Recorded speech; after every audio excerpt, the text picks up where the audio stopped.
The last days of Destiny. I'm not ready, guys.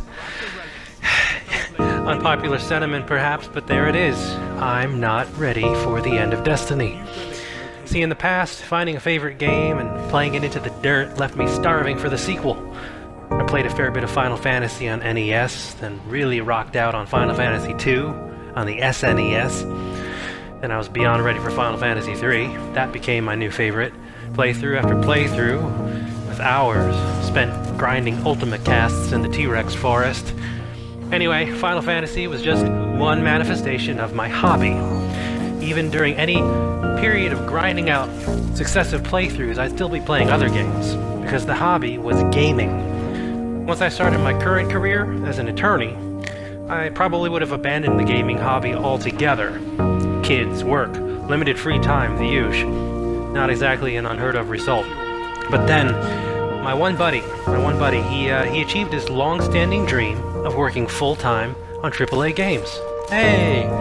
He was with Microsoft Studios, so he touched several IPs in his time there, and he'd work on a game, I'd pick it up. Of those, my favorite was definitely the original Mass Effect. I sank so much friggin' time into that game. And coming out of RPGs, I loved the unwieldy item management system. Mass Effect 2, big improvement in terms of controls and gameplay. Maybe a step back for item management and story structure, debatable, but that's my view. Throughout, though, the hobby, again, was gaming. Mass Effect, just a manifestation of that hobby. So, then, time passes, more life stuff.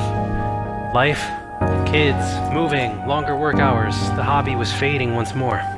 I hadn't played anything in almost a year. This was in June 2015, and my buddy was coming to visit, so I figured I'd damn well better have his current game on hand. Now, I should say, my friend, he spent a lot of time, while at Microsoft Studios, stationed on-site with various other developers. Now, when Microsoft Studios became 343, and there was this one particular developer he'd worked at that wound up poaching a bunch of folks from 343, my buddy was among those that were poached. This developer, of course, was Bungie in the game Destiny. Now, I started playing in House of Wolves, and I was slow to pick up on what was going on with the game. See, to that point, all my social gaming had been basically just split-screen GoldenEye in high school, and then Dormland Quake in college. So I was completely unprepared for just about every aspect of Destiny. My first forays into the Crucible were a complete shit show. I ran headfirst into the Thornpocalypse buzzsaw. But over time, something happened with this mix of gear grind, PvP improvement, and community. I mean, in this game, you can interact with the best players. You run into them in pubs. Imagine you could randomly just have John Daly on your card at the golf links. And, yeah, that's not happening. But anyway, all this went into turning Destiny into more than a new favorite manifestation of the gaming hobby. Destiny became the hobby. That's why I'm not ready for the sequel.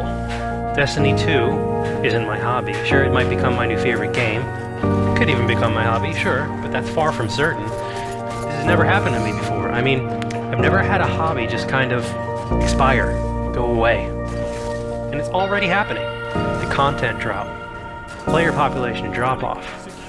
Clans 100 strong, and only ever 2 or 3 members on Destiny at a time. Even so, every time I log on is my favorite time ever.